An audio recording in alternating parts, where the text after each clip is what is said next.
Hello दोस्तों, नमस्ते। मैं आप सबके लिए एक धान लगवाही गीत लाई हूँ। यह धान लगाते टाइम गाओ या निर्वाही करते टाइम गाया जाता है। बहुत दर्द भरा गीत है। आप लोग फुल आवाज के साथ सुनिएगा। प्लीज़ पूरा सपोर्ट करिए आप लोग। कसिया मुझे आके बनायऊ मौनिया हो ना, रामा सासू के पड़ी गई नजरिया होना, रामा सासू के पड़ी गई नजरिया होना। कसिया मुझे आके बनायऊ मौनिया होना, रामा सासू के पड़ी गई नजरिया होना। मचियाई बैठी है सासू बढ़ई तिनी होना, बहू के ना ढारई मौनी में फुलवा होना, बहू के ना ढारई मौनी में फुलवा होना।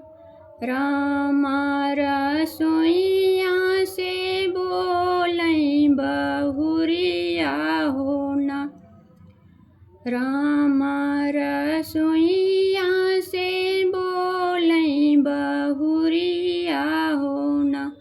सासू हम ढारब मौनी में फुलवा होना, सासू हम ढारब मौनी में फुलवा होना।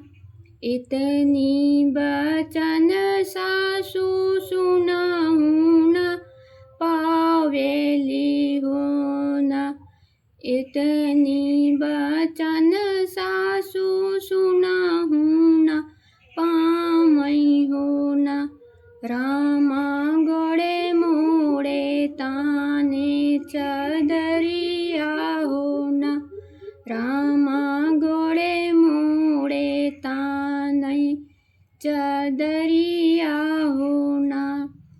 रामा रसोइया से निकली बहुरिया होना, रामा ठाड़ भाई सासू के सिरहनवा होना, रामा ठाड़ भाई सासू के सिरहनवा होना।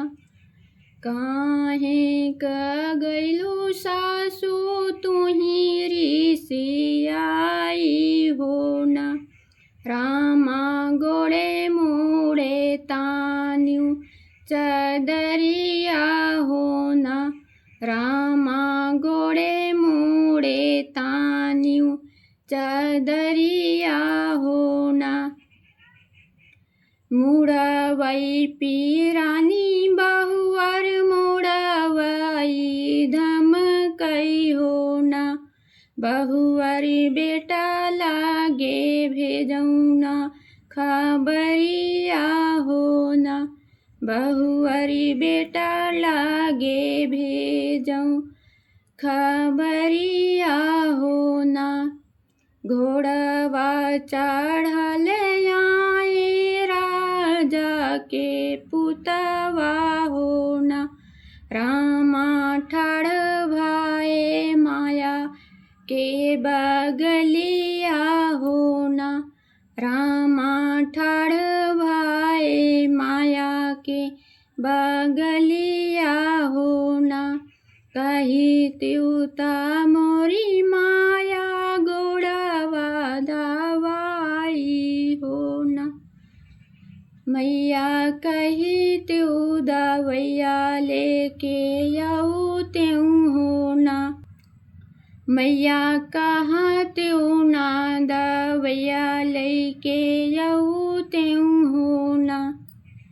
कसिया मुझे आके बनायऊ मौनिया होना, रामा सासू के पड़ी गई नजरिया होना।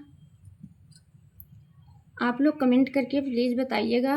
इसके आगे भी है, अभी ये पूरा नहीं हुआ है, मैं पूरा गाना फिर भेजूँगी।